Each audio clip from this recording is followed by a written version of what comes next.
So it's my pleasure to introduce our next speaker.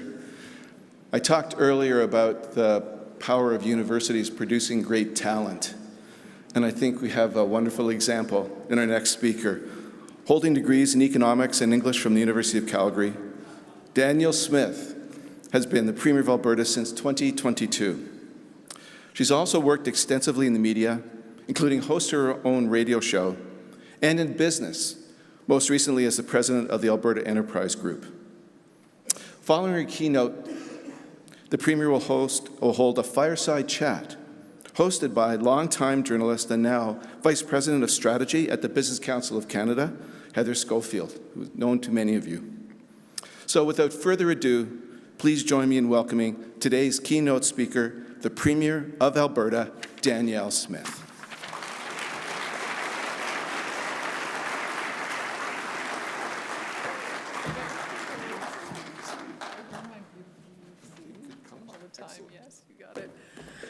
Well, Ed, thank you so much for that very kind introduction, and good morning to everybody. Thank you so much for being here today. It is a pleasure to be here with some of the brightest minds to tackle one of the nation's biggest issues, and it is such an honor to be hosting you here in Alberta. So welcome to everyone visiting from outside the province, and thank you for bringing all of your expertise to this summit. I also want to thank the School of Public Policy for bringing us all together. As Canada's leading public affairs school, I can't think of any better organization that is better positioned to host these proceedings. And I'm pleased as well to be joined by a number of my colleagues in the legislature and in cabinet, including Nate Horner. He's our Minister of Finance and President of Treasury Board. Pete Guthrie, our Minister of Infrastructure. Matt Jones, Minister of Jobs, Economy and Trade. Nathan Neudorf, Minister of Affordability and Utilities. Rajan Sawhney, Minister of Advanced Education. R.J. Sigurdsson, Minister of Agriculture and Irrigation.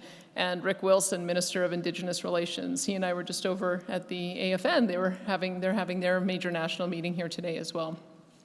In addition, I'm pleased that some of our provincial counterparts are here as well, including Siobhan Cody, Deputy Premier and Minister of Finance of Newfoundland and Labrador, Carolyn Wazonek, who is Deputy Premier, Minister of Finance, Minister of Infrastructure, and Minister responsible for Northwest Territories Power Corporation for the Northwest Territories. They make them do triple or quadruple duty up there. Lauren Kasugic, who's Minister of Finance for Nunavut. Jill Burridge, Minister of Finance for Prince Edward Island, and Corey Deagle, Minister of Economic Development, Innovation and Trade for Prince Edward Island. Welcome to all of you. Back in March, the Bank of Canada's Deputy Governor, Carolyn Rogers, gave an important speech in Halifax. She told the audience of business leaders that Canada's declining productivity is nothing short of an emergency. As someone who went from studying Hamlet to studying Hayek, you heard my history at the U of C, I can tell you one thing is for certain. People who work in the world of economics are not prone to exaggeration. They deal in facts and data, and they tell it like it is. So when they say that our productivity is an emergency, that's exactly what they mean. And our government agrees. That's why we're sponsoring this summit. The goal is to give some shape to this problem, to come up with a shared understanding of its scale, and to start to map a way out of this emergency. Most economists agree that productivity is paramount. Nobel Prize winner Paul Krugman famously said that productivity isn't everything, but in the long run, it's almost everything. In terms of our economy, our prosperity, and our quality of life, productivity is the water we're all swimming in. And yet one of the big challenges we need to overcome is helping Canadians to understand why it's so important. It doesn't help that it's usually communicated in abstract economic terms that makes it sound like we all need to work more and work harder instead of innovating and adapting to new technologies that will improve outcomes. I want to illustrate why productivity matters with a couple of Alberta examples. The first is agriculture. It's tough to think of a more labor-intensive industry than farming in its earliest form. It was the very definition of back-breaking work. Flailing and winnowing wheat by hand might be fine if you're harvesting a few acres and selling it to your neighbors. You'd be looking at 3 or 4 days worth of manual labor. But it's not so practical if you're harvesting a few hundred acres and feeding a society with that wheat. And that's why threshing machines were invented. With one of those, a handful of farm laborers could process an acre of wheat in an afternoon. And with a modern combine harvester, they could cut and process 200 acres in a day. Not only that, today's combines harvest crops with GPS programming and countless other innovations that can feed a planet of more than 8 billion people. Agriculture's entire evolution is one long story of embracing innovation to improve productivity. Farmers in Alberta today continue to invest in technologies that make their output more efficient, things like artificial intelligence, soil sensors, and multispectral drones. The same innovation that creates ever more efficient ways to produce food is essential for any industry. Research and development are vital to increase productivity. A farmer who invests in labor-saving technology can produce more food with the same amount of work. And a farmhand who knows how to use the technology can charge more for their specialized skills. And this just shows us the localized benefits of increased productivity. But there's a bigger picture here, too, one that benefits our entire society.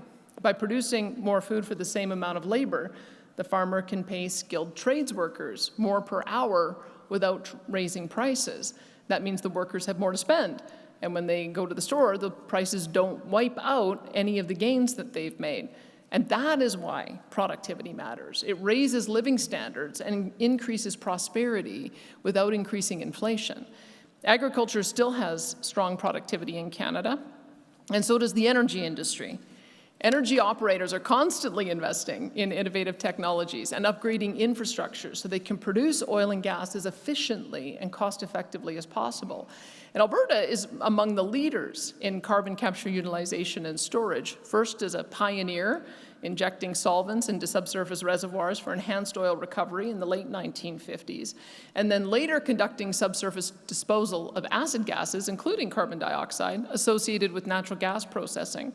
In 2010, Alberta developed Canada's first comprehensive carbon sequestration legislation. Continuing to develop CCUS will help Alberta capitalize on emerging opportunities, but we also need to address market access to encourage increased outputs. We are also evolving and growing on other fronts and can provide more opportunity than ever before. Developing and adopting emerging technologies are key to expanding the scientific and industrial capacity for mineral production and manufacturing, which will, in turn, allow Alberta to capitalize on opportunities along the full mineral supply and value chains. Companies in Alberta are already working to develop innovative processes to extract minerals from brines, oil sands, and various waste streams, including froth treatment tailings from the oil sands. And by continuing to advance this technology, we will help Alberta diversify the energy sector and reduce emissions in many different industries, including concrete and fertilizer and hydrogen development. This endless quest for productivity has delivered huge economic benefits to Alberta, and it's one of the reasons we're Canada's most productive province. But we're not immune to this nationwide emergency, and Canada's productivity isn't growing the way we want it to, especially when we compare our numbers with other prosperous nations who are leaving us in the dust. And that's not where we want to be. We know that higher productivity means better jobs, bigger paychecks, more opportunities, and lower prices. In other words, it's the recipe for prosperity, and that's why it's so important to figure this problem out. So in the spirit of this event, I'm going to speak frankly about what's gotten us to this point. Alberta will work with any government, any institution, and any industry to overcome this productivity problem. So if you're in this room today looking for solutions with an open mind, so are we. As we see it, the best way a business can boost its productivity is to invest in itself. And so the surest way a society can fix its productivity problem is to encourage investment. And in Canada, that's been a real problem over the last decade. We've seen business investment drop off big time. And why is that? Capital's mobile. It goes where it can get the highest and safest returns. And Canada is increasingly seen as a risky investment. The path from prospectus to profit is no longer clear and certain in our country. Profits are hoovered up by taxes and fees. Projects get stalled or bogged down in the regulatory process. These conditions do nothing to entice potential investors. Investors are going to take their money someplace else where they can be sure it will eventually emerge from the regulatory chum. And that is the crux of Canada's productivity problem. In Alberta, we work hard to maintain an attractive environment for investors. We have one of the most competitive corporate tax regimes in North America, and we've been cutting red tape and streamlining regulations. But we aren't the only government with a hand in it. Every government at every level in this country needs to be pulling in the same direction. There are too many regulatory roadblocks and too much red tape. Too many barriers to the free movement of goods and services and labor. And let's face it, there are too many taxes. So when you add all this together, all these impediments, it's virtually impossible to get anything built in Canada these days. Now, Alberta's pushing back, but in the end, without support from Ottawa and more cooperation among the provinces, there's only so much we can do. These conditions will continue to scare off investment until they're improved. And we have to remember that during the darkest days of the last decade, well over $100 billion worth of Canadian energy projects were cancelled, one after another after another. These lost opportunities we may never get back.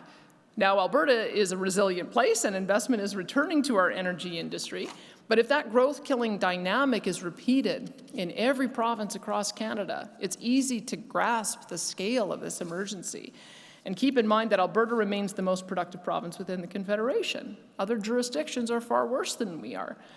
For 6 months this year, Alberta companies created 90% of all the private sector jobs in Canada. So that suggests that one of Canada's biggest growth industries right now is government jobs. And that's a clear indicator of an economy in big trouble. That's the problem that collectively we've got to solve. And we can start by making it easier and more enticing to invest in our country. We can support skills development and incentivize businesses to invest in themselves. We can encourage and fund research and development to eliminate barriers to commercializing intellectual property. And we can break down the barriers between the provinces as much as possible, because this problem is bigger than any one industry or any one province. It affects all of us. It affects our overall prosperity as a nation. It affects the services we can offer, the wages our citizens earn, and the quality of life that we all enjoy. If we let our productivity slip any further, we risk losing all of the things that have made Canada such a great country. And we just can't let that happen. So that's the task that we set up for ourselves with this summit, and the task that we need to hold ourselves to after it's done. None of us can solve this problem on our own, and we will only solve it by working together as a federation, as a partnership of governments and thinkers and industries and change makers. And that change starts with conversations like this. Thank you, and I'm looking forward to our discussion today.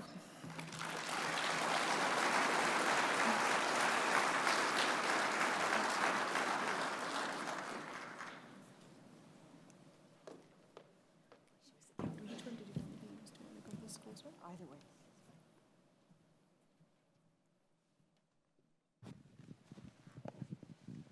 So thank you very much, Premier, for those remarks. And it's a great way to start off a conversation about productivity, because I believe this, growth and prosperity, we can call it by many, many different names, but I think that was probably one of the driving forces for you getting into politics in the first place. And we see Alberta at the top in many, many, many different measurements, but especially in productivity for a long time. However, there's slippage. There's a declining productivity, there's a declining GDP per capita, and as a result, a declining quality of life, I would say. Is there a point where this became real to you? Is there a point where you thought, okay, this is where I see the slippage and I've got to do something about it? Well, I think the main trigger for me that we had a real problem was when we were just on the cusp of, I think, a lot of enthusiasm in our oil and gas sector. And then we watched as Energy East pulled the plug. They had spent $1 billion on the regulatory approval process, but they couldn't see a pathway to getting to the finish line. The Northern Gateway pipeline got approved, and then it was canceled by a change in government, even though there was great Indigenous partnership along that line. The Keystone XL pipeline, we even got it built across the border, and then within 5 minutes of getting elected, the new Democrat administration canceled that project too. Tech's Frontier Mine was another multi-billion-dollar project. It was $1 billion into the regulatory approval process. Also, the plug got pulled on that as well. And so we started seeing that there really wasn't any real way to get massive, large projects like that built in the private sector anymore, which is, I think, part of the reason why the federal government stepped in and built the Trans Mountain Pipeline, which I'm grateful for. I think we've seen an increase not only in our GDP, but also national GDP as a result of that. But it is those kind of big, major, multi-billion-dollar investments that we're in danger of not being able to continue to attract if we have this confluence of factors, multiple levels of government not working together, regulatory delays, and no pathway to the finish line. So yeah, just to follow up on that point, last week in Ottawa, we heard from the U.S. Ambassador David Cohen, who was speaking with Tech, with Jonathan Price, the CEO of Tech, and he actually called out every level of government, saying, let's invest, let's get the energy transition underway, let's invest heavily in critical minerals. There's money there, but a pox on all your houses, because every government in Canada is fighting with another level of government, and we just, stop already, enough already. What do you have to say to that?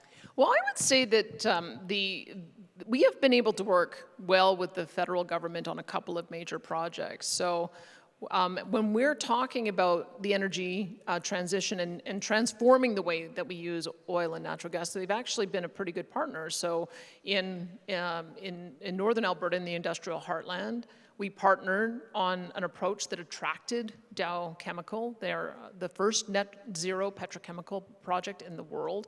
And that is going to be, I think, a major boon to decarbonizing that industry. They also partnered with us on Air Products, net zero hydrogen. Hydrogen, we're already a major producer of hydrogen, 2.5 million tons a year. We think that we might be able to get up to 45 million tons a year with the continued investment. And so that's another area where I think building out that hydrogen economy is an area of great partnership. And I'm still hopeful that Heidelberg will get to a final investment decision on their net zero cement, because if they can do that, that'll decarbonize an entire construction industry. I mean, cement is the second most traded commodity in the world, second only to water. So that gives you some idea of how important it would be to decarbonize that. So I think that when we can focus on the things where we agree, I think that we can have great partnerships. Where we disagree is on what this transformation in energy looks like. We have said very clearly that we do not believe that we are transitioning away from oil and natural gas production. We are transitioning away from emissions, and that's a very different challenge. That's why we talk about carbon capture, utilization, and storage, why we talk about creating new alternative ways of bringing electricity to decarbonize some of the upstream on that, whether it's small modular nuclear or something else.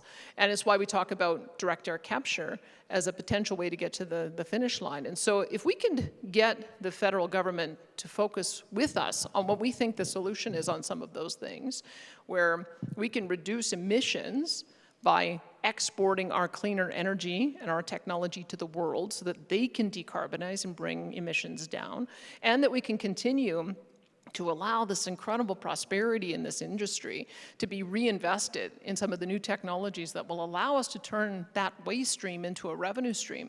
You have to have a long enough time horizon. So the dispute that we've had with the federal government has been over pace. It is simply impossible to achieve their targets by 2030 or 2035. And we're not the only ones saying so. Deloitte's saying so, and S&P Global is saying so, and the Conference Board of Canada is saying so.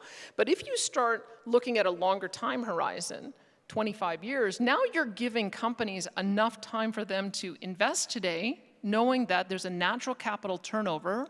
They're not going to have stranded assets. They'll continue to marginally and incrementally get better and better. And then when it does come time for them to renew, they'll be able to use the best available technology. That's the model that we want to create. And I think that if we work with our federal government on that we'll be able to have some success. But it's also the municipal level of government as well. And so one of the things that we've been challenging our municipalities to do is to streamline their own regulatory and permitting process. And it's worked very well. I mean, one of the things that we challenged them is we saw a massive number of people coming into Alberta last year. More surprised me, and I think it surprised most Albertans, that I think over 200,000 people came here in 2023 because of the opportunity and the value proposition that we have on the table. But one of the things that we needed to do is we needed to massively increase the amount of construction for homes. And if you look at the CMHC's latest report, they've said, yeah, it's succeeding. We've seen a 44% year-over-year increase in housing starts, and a lot of that is in rental. And so when you have everybody talking about sort of the same objective that they want to achieve, identifying ways to remove barriers, I think we can have a lot of successes. And I think that we have so much to celebrate in Alberta on the successes that we've had with all three levels cooperating. Okay, but we seem to be held back all the same with, permitting takes a long time. There are constant lawsuits and accusations back and forth. And, in the meantime, as you said in your remarks earlier, money leaves, it goes elsewhere where things can be done more quickly. Is there something that you can do as a provincial government by yourself without having to, broker a deal or go to court, or can you just, jump right in there and make it happen? Well, I wish the federal government would realize when they lose, they've lost. Like when the court comes down and says, you can't take away the power of one of your provinces to approve resource projects. You cannot block them from getting their products to market. You cannot take over their electricity business. You cannot, with a stroke of a pen, declare plastics toxic and use the criminal power to regulate that. They keep losing in court, and yet they keep on challenging, appealing, and then rewriting the bills to try to stay on their course. So I would say that we're going to keep on challenging them in the courts and hopefully keep on winning. But their role is to stay in their lane. They should be focusing on the things that they are good at. I mean, one of the reasons why when the premiers got together at the last premiers conference, I know it surprised the media, but we were unanimous in asking the federal government to meet its 2% NATO commitment, because we all have very strong, important relationships with the United States as our principal trading partner. Alberta in particular, we've got cross-border trade between Alberta and various U.S. states that tops $184 billion. We are watching what's happening in the U.S. election and them talking about protectionism and talking about tariffs. And we have to give the Americans what they need, which is support on defense, so that they don't punish us when it comes to putting in and crippling tariffs on our economy, which will certainly not solve this problem. So I would say that what we would love to see happen, and I think all of the premiers are getting into the same mindset, is the federal government should focus on the things that they can do. They need to meet their defense targets. They need to start building out strategic infrastructure. They need to build out our port system.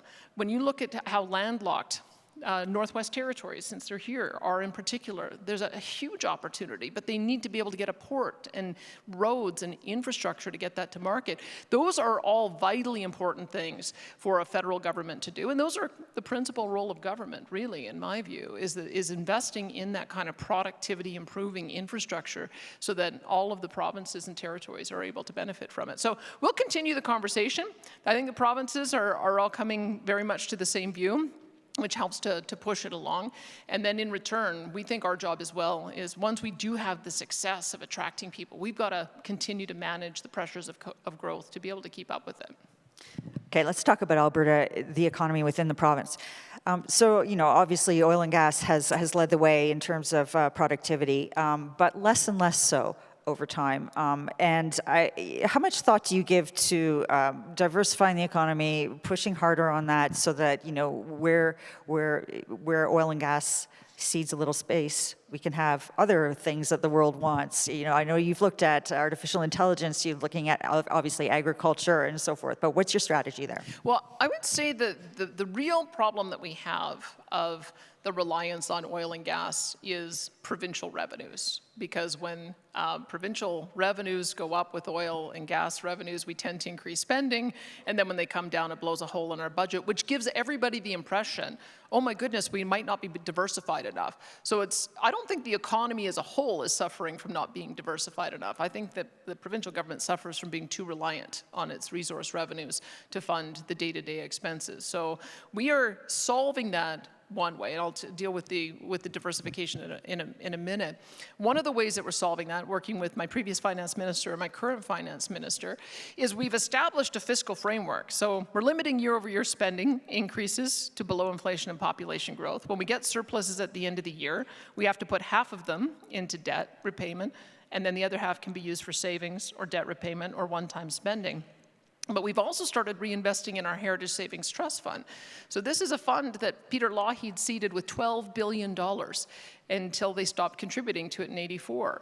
between 84 and 2019, it had only grown to $17 billion. Well, just with adding a couple of deposits and keeping the investment income, we are going to have it at $25.5 billion by the end of this year and growing. And when you look at the nations of the world that now have the ability to fund productivity improvements in their economy, most of them are ones with sovereign wealth funds, whether it's Norway, whether it's United Arab Emirates, whether it's Qatar, or others. And so when we think about what we could have done, just with the simple strategy of reinvesting our income, we could already have a fund that was $250 billion. But we believe that by doing it now and investing it appropriately, we could get to $250 billion by 2050. And what would that do for us? Well, allow a future government, should we no longer have oil and gas revenues, to say, we're going to be able to start withdrawing some of those funds to be able to meet our budget. So that's one way in which we're diversifying. We're diversifying our revenue stream to give that long-term certainty. And I must tell you, because I've been commenting on politics and policy in Alberta for a long time, and we always lamented, when are we going to see a diversified economy? Well, it's happening. Exactly. It is happening. So we have, what I've found really interesting is how our energy sector has shifted. It's gone further north. There's some complications that come from that because we don't have as many drilling rigs out there, and drilling rigs have a multiplier effect of being able to hire people and support our communities. But when you look at the oil sands, you have our big players there able to expand 100,000 barrel a day in production without expanding any additional labor. Like, that is the very definition of productivity, isn't it? Is that you're able to do more with technology without having to hire more workers, or you make your workers more productive because they have the technology to be able to produce more. And so what does that mean? Well, it means that there's people available to do other things. And so our forestry industry, I've been told we've got the best investment climate in Western Canada for forestry, and so we're starting to see some investment up in Hinton. Our agri-food processing tax credit that we put forward, we've ended up with $3 billion of additional agri-food processing investment since that came into effect, whether it's McCain's potato plant down south or whether it's Richardson's flour mill in central Alberta. We replicated what we saw was working in other jurisdictions with the film and television tax credit, and we keep on attracting just major hits, including Last of Us, which is, I think, the biggest production that came out of I think it was HBO or Netflix. Someone will correct me. And then we also have the incredible success that we're beginning to see with the proper tech and innovation sector, where 5 years ago we were lucky to get $34 million in tech investment. Well, the last 3 years we're on track to have over $700 million in venture capital investment, and all of that builds on it because that industry is very much in the culture like the oil and gas industry, where you get players who come together, they create a project, they sell to somebody else, and then they put a team together and they do the same thing over and over again. So we're building that out, and we've got several billion-dollar companies now that are in the Alberta market, and that is going to continue, I think, to grow. The other emerging area, which I think is going to be really important, is in logistics. We're seeing a number of different fulfillment centers that have started up here, and we're also seeing a growing interest in data centers, particularly for AI. I mean, the AI data centers haven't even begun yet. We haven't even begun to see the impact that's going to have on the economy, and Alberta is perfectly situated. What do data centers need? Well, number one, they need cheap, reliable electricity. We can provide that for them with natural gas electricity behind the meter. They need water. We got lots of that. They need the ability as well to have broadband internet access. We've got that too, and we have the double advantage that we're cold 6 months out of the year, and so that helps to defray some of the costs. So when we look at that confluence of factors, what's going to happen as we start attracting those data centers here, and what are the additional companies that are going to want to be surrounded as we start developing that out? That is an exciting, very exciting area. Not to mention now the growing aviation and aerospace sector. And so we have this aviation triangle because we have a couple of NATO Diane research centers, one in Edmonton, one in Calgary, but we also have a 0 degrees Kelvin lab in Lethbridge, which allows us to do space research. And then over in my riding in Medicine Hat, we've got Scoffield and a growing industry around space launch as well as unmanned aerial vehicles. And so when you put that together, and then as you're making your way back along the Trans-Canada, there you go, you hit de Havilland, which is going to be building water bombers, among other things, as a new aviation play in our province. WestJet is headquartered here, so we now have direct flights to multiple places around the world, and we're really hoping that we're able to land this. Lufthansa is looking for a place to be able to establish their refurbishment for engines. And so when you can start building those corridors and you get those same kinds of industries and you get the synergies that come from being co-located, which allows us in advanced education to develop program streams so that we can train the workers so that they can get into those fields. I mean, I feel like on every single front, we really are booming. I don't worry. I don't sit up at night thinking much about diversification anymore because it's happening. I just can't keep up with all the things that we're doing to be able to celebrate them all. I probably could have another 10-minute list of all of the amazing things that are happening here. But that, to me, is a real success of many people who came before me planting those seeds and creating the incentives for it. Okay, so let's talk about the workers who are involved in all of that kind of transition. You mentioned them a few times. And, you know, I really liked in your remarks when you talked about farming, because it's a very real example how we can see over the arc of time how increasing productivity keeps an industry alive and vibrant and, you know, feeding the world in many cases. But I can't help but think about, you know, what did the people who were involved in working in that industry throughout history go through? You know, there were fewer and fewer and fewer of them. And now I think we are seeing some of that in oil and gas and natural resources. As you said, you know, the driverless truck, right, is the quintessential Alberta example of productivity. So what happens to those people who used to drive the trucks and who used to be fully involved in that industry and see the writing on the wall there? What's the role for government in easing the way there? Well, I can tell you what normally happens is when we have the downturns, we lose people. They go to different jurisdictions. We had 13 quarters of outmigration in Alberta through the period of time when we had the major downturn in oil and gas prices in 2014 and post-COVID when we started seeing a return. So that happens. And oftentimes when people leave the industry, they think, oh man, I just need something more certain. And so they won't, it's very difficult to attract them back in, which has created a really interesting challenge for the energy sector. They have had to find a way to expand without having the ability to just rely on a ready supply of young workers wanting to leap into the industry. So I think in some ways it's been, because of the initial job loss, it's actually created the requirement in those fields to find a different way of doing things.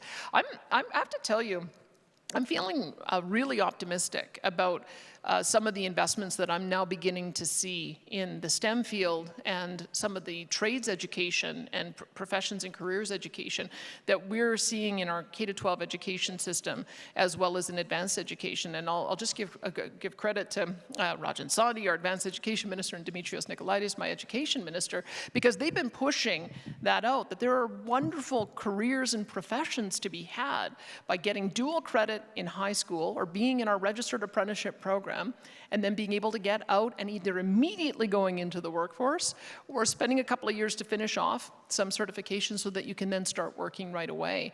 And we've seen a year-over-year increase in the number of apprenticeships by 50%. We have got collegiates now that are all over the province, some doing agriculture training. There's one in my riding at junior high school that introduces kids to animal husbandry and horticulture. I also have another school in my riding that's an aviation school. They started graduating 2 students at the end of COVID. They're now up to 60 students, and they have a plan to be able to grow more. So they're growing their own base. There's an amazing bowling school up in Lacrete for $5 million investment. They managed to get not only driver training, so kids can drive truck, they learn how to do that at the school. They've got a vertical greenhouse, so they're able to teach kids how to do, again, horticulture. And then they also have a lab so that they can learn how to be healthcare assistants, healthcare aides, and go into that potential field. And excitingly, they have 6 simulators so that they can expose kids to anything from excavating to crane operating to anything that you can come up with. So I never thought that kids playing video games in their parents' basements would prepare them for the jobs of tomorrow, but it is absolutely true, because every single one of them requires you to use a PlayStation joystick. My husband can do all of that. I never got into playing video games, but you can see whether it's operating drones, whether it's operating a line in a forestry lumber mill, whether it's operating a power station, or anything else. All of this high technology is enabling kids to be able to have really high-tech, promising, rewarding, high-paying careers in sort of the traditional fields. And we're just, I think, at the beginning stages of that. But that's why I feel very optimistic that this connection with making sure that we're supporting as government the training of kids into those professions, giving them the opportunity, connecting them early. I think that's also one of the big productivity pieces. And why are we doing this? Well, my predecessor, when he came in, Jason Kenney, he did a Skills for Jobs task force report, and what they discovered is that the average age for somebody entering the skilled trades and professions was 27. So think about that. If we can get those kids attached at age 17 and give them 10 years of productive work and developing and establishing a career, maybe going on to be entrepreneurs themselves, that is an enormous piece of our productivity problem, because we continue to see, sadly, very high unemployment rates among the under 25 crowd. We've got high unemployment rates at 7%. Unemployment rates among our youth are still at 14%. So those are things that I still think we have to do a little bit more to make sure that those kids are attached to the skills they need to get the jobs that are now available in those various industries. That's going to be a big challenge. So I actually want to pick up on that, on the education piece there, because a couple of weeks ago, I guess you announced a quadrupling of government funding for schools, and you could make a case for that in terms of productivity over the very long run, but let's say, I mean, you've just discussed about how productivity is basically an emergency. You've talked about Paul Krugman saying productivity is everything or almost everything.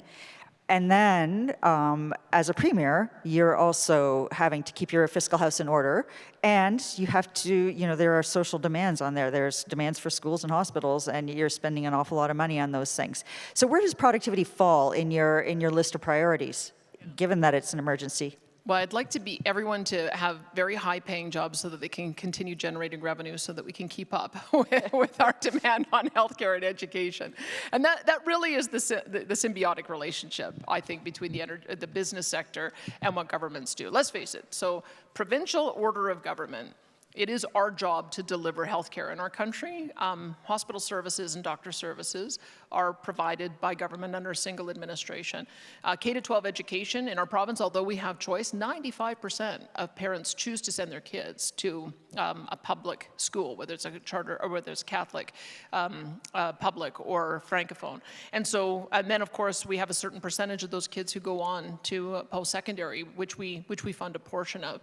Probably not a big enough portion for Ed McCauley's liking, but he's doing a pretty good job as well of improving the productivity and investment at the University of Calgary himself. So we've got big roles that we have to play, not to mention infrastructure, vertical as well as horizontal infrastructure, all the roads and economic corridors that we need to get products to market. So we take that role very seriously. And when we were looking at having to do a major investment in school construction, one of the reasons we had to do that is we've been told by our big boards that they're now at 96% capacity in their existing facilities. And so you just can't have effective teaching an effective learning environment. If kids are on top of each other, if you're having to convert staff rooms to be classrooms, if kids are having to learn in the hallway. So there's an imperative for us to be able to keep up with the number of students coming here. We think we need 200,000 student spaces between now and 2030. So that gives you some idea of why we had to do such a major build. But we also have a pretty good credit rating as a province. And so instead of paying 100% upfront for all of those buildings at once, we can amortize them over the useful life of those buildings, whether it's 25 years or 40 years or even longer. And so that allows for us to have a smaller impact on our year-over-year operating spending, and also leverage the fact that we have a really great credit rating that's seen an upgrade 6 times over the last 18 months, as well as be modest in how much increase we have. We were building 18 schools a year. We're now going to build 30 schools a year. And my infrastructure minister came up with that number because he doesn't want to overburden the construction industry by taking too many of those resources for public infrastructure, knowing that we have still a lot of construction that has to happen in industry and commercial and in home building. So we think we're going to have the right balance. I mean, we'll know more. So we just announced the program. We'll know more a year from now whether or not we got the right balance, but it's the reason why we have to do both. So you and I have both been involved in this productivity conversation for probably decades, right? It goes around and around and around. And the thing that, the low-hanging fruit, the answer that everybody always comes up with is interprovincial trade barriers. So I'm professionally obliged to ask you about this. I kind of, it's hard to pay attention after so long because nothing ever happens. So actually, I shouldn't say nothing. Jason Kenney, your predecessor, started to do some unilateral moves on that, just going for it. How do you, if it really is the low-hanging fruit, how do you actually move that agenda ahead? Well, let me tell you a couple of the things. I mean, we got into a wine war with British Columbia, some of you may have seen. And at the heart of that was that we have 310 wineries in British Columbia, many of them doing direct home delivery to Alberta customers, not paying tax there, not paying tax here, getting an unfair advantage relative to anyone who has anything on our shelves. That's one part. But also no reciprocity. There's nothing in return. So you go into British Columbia and you cannot find very many Alberta products on their shelves. And it's part of the reason is because they have a government-run monopoly on how they stock their shelves, whereas we have a private sector approach. I think we have something like 32,000 products that our vendors are able to order. So I would say that that's part of the unilateral action is we just said, we think it's better for our customers for them to be able to get product from wherever they want to in the world. And so we tried to start with a little bit of, can we get some reciprocity in BC? What if if you want to do direct-to-home wine, can we do direct-to-home spirits? Because we have a growing spirits industry, especially because our barley is of such high value. So you have multiple small distillers that are now creating an incredible industry, not to mention our microbreweries. And the answer was not entirely satisfactory. We said yes to creating a virtual warehouse so that we could get their product in, and they said, okay, let's just do it for wine. Now, as you know, we don't quite have the same environment for wine production in Alberta, so there you have 300 vineyards that are able to sell here, and we've got 11, I think, that are able to sell there. So we got to start somewhere. But what it's done is it's allowed for us to open up a conversation with other provinces. So Nova Scotia's not here, but they just hosted us for the Premier's Conference, and they hosted us at their wine region. So they have a 1,000-acre beautiful wine region. And I told Tim, hey, why don't we see if we can work out some arrangement here? So that's what we're going to work on. Is there a way for us to do some kind of direct-to-home reciprocity so that we can get more Nova Scotia products here and we can get more Alberta products there? The next big area, and I hear about it with an incredible producer in my riding, Gem, it's an organic beef, and there's also Wagyu, which is in our area as well. They want to do direct-to-home beef delivery, and you wouldn't believe the number of barriers that there are to doing that between British Columbia and Saskatchewan. R.J. Sigurdsson just created a bit of a pilot project in Lloydminster to see if we could clear away some of those barriers. But those are the kind of things that we're working on. We want to see if there's a way for us to, whether it's bilateral or whether it's working across the West, to see if we can remove some of those barriers. Devin Dreeshen, my Minister of Transportation and Economic Corridors, he signed a deal with Saskatchewan and Manitoba to work on creating an economic corridor to Churchill. When you think of all the opportunities that might happen there, if we could create a government-sanctioned corridor where we all agree for the streamlined approval processes, and we can have transmission lines coming this way and potentially pipelines going that way, not to mention roads, not to mention enhanced rail infrastructure, not to mention broadband. Those are the kind of things that we're working on.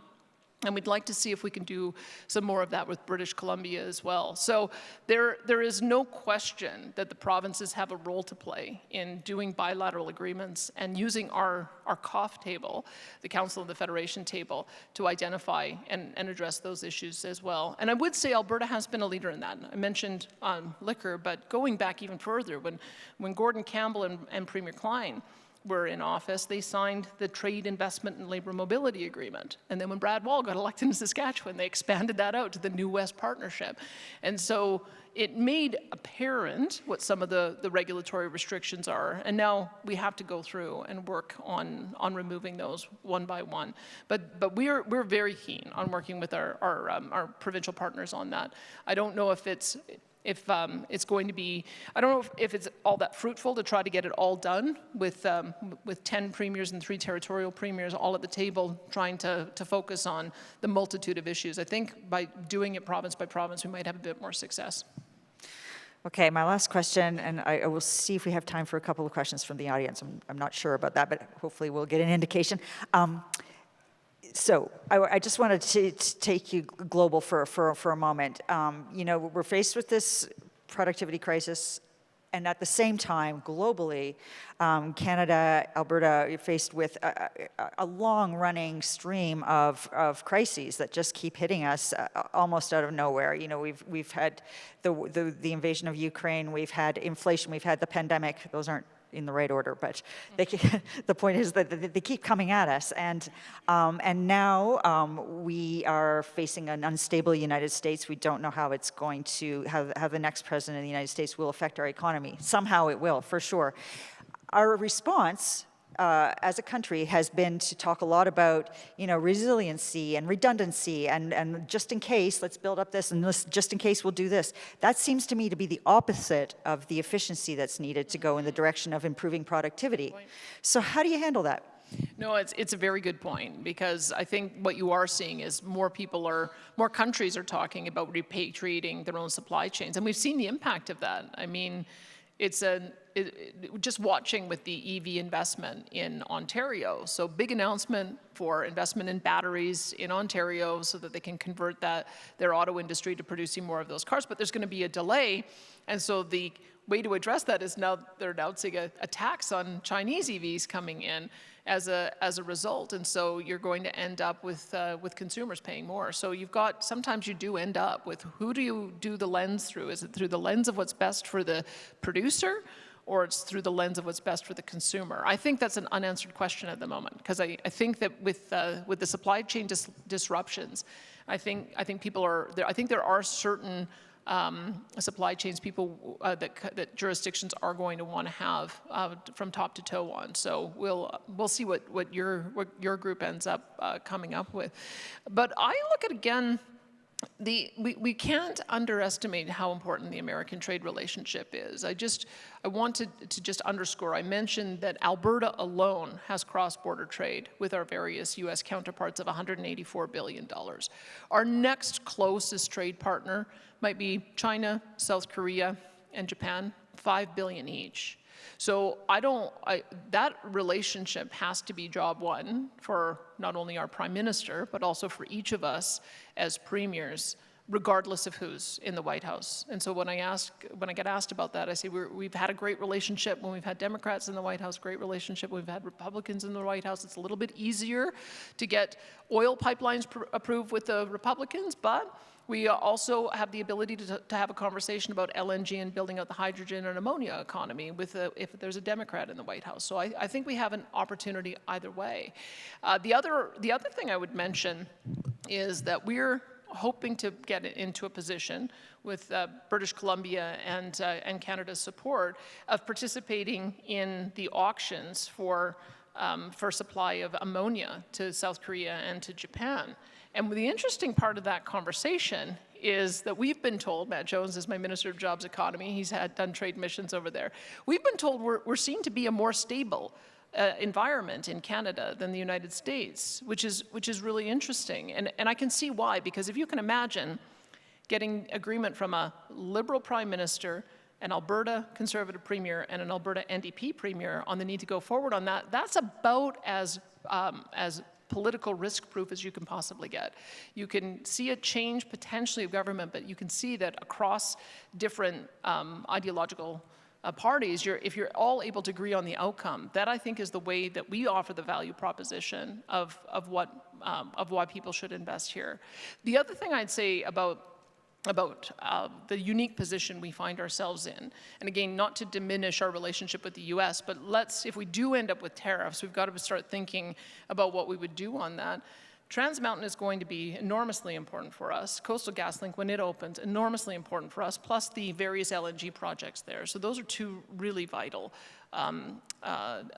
new avenues for us to get our product to market. But Port of Prince Rupert has emerged as a really vital port for Alberta. I call it Alberta's port because with the CN line going up there, CN has been very accommodating in getting sidings and upgrades so that they can increase the amount of export. They're up to 30 million tons a year. They have a capacity to grow to 100 million tons a year. That's where Dow Chemicals pelletized plastics are going to be going out of, along with any number of other products. And so that gives us a gateway and a faster track to reach some of the richest markets in the world. And with DP World Ports, as the operator of a lot of that infrastructure, they have a really interesting and very high-tech system, talk about productivity improvements, very high-tech system of managing their containers so that they don't have a lot of deadheads. I think they have 90% of their containers when they arrive get repurposed and then go on through Middle East, Africa, and onto India. So they've been able to bring their container costs down dramatically. So that, to me, offers another opportunity. If we end up with problems with our American neighbors because of tariffs, then we need to start looking at what some of those other opportunities internationally are going to be. So again, I see nothing but opportunity. The other thing I would say, may as well challenge all of you on this because some of you can pass it on. When I talked about AI and data centers, our strategy here in Alberta has been to look at our immense resources. So we're about to do an analysis of our reserve study because it hasn't been fully updated since 2001. There's a lot that's changed in technology since 2001. So we think we have 1 trillion barrels in place, of which there's about 200 billion barrels that are currently available to be recovered with current available technology. On top of that, we have 200 trillion cubic feet of gas, almost inexhaustible, and we also have the second best pore space on the planet, behind only Russia. And so when you look at that confluence of factors, what does that allow us to do? That is, I think, a prime opportunity to be moving supply chains closer to home. It's why through Emissions Reduction Alberta, which is Rebecca Schultz's, my environment minister's portfolio, it's why we fund a variety of different projects for hydrogen. It's why we fund a number of different seed projects for bitumen beyond combustion. So if we can find a way to take our heavy oil resource and turn it into construction materials, whether it's asphalt, whether it's carbon fiber or something else, and also decarbonize it, there's no reason why we can't continue producing that forever. And there's going to be a growing market for asphalt because whether you're driving a traditional car or an electric vehicle, you still need roads to drive them on. So we have to be thinking about different ways to use our product. Same with natural gas. It's part of the reason we put in our Alberta Petrochemical Incentive Program as well as our Alberta Carbon Capture Incentive Program. Both are a 12% rebate on capital costs once the project is complete. And it's part of the reason why we're seeing ammonia develop and hydrogen develop and the petrochemical and cement looking here as well. But this is why the data center question becomes so important, is that if we can, rather than bang our heads against the wall with the federal government on trying to get new greenfield pipelines built, maybe we bring that supply chain home. Maybe rather than take our LNG and send it to China so China can build data centers, maybe we build the data centers here. Maybe we have the natural gas in a business park that's behind the meter, maybe with carbon capture utilization and storage, and then we're able to develop the AI data centers here, which creates an entire new industry. So I think that this is, there are some areas where we might not want to bring the entire supply chain home, but then there are areas where the time has probably come for us to be thinking about how we can make better use of our resources close to home and developing the industries here. And that's what we're beginning to see, and it's very exciting. Okay, we are out of time, so thank you so much for your thoughts. I think you've opened up an awful lot of, you've done an amazing job at making it real for, this esoteric topic of productivity has become, obviously it's very real for you on a daily basis and very real for the Alberta business community. So thank you for your thoughts. Thanks, everyone. Thanks for the work you're going to do today. We appreciate it.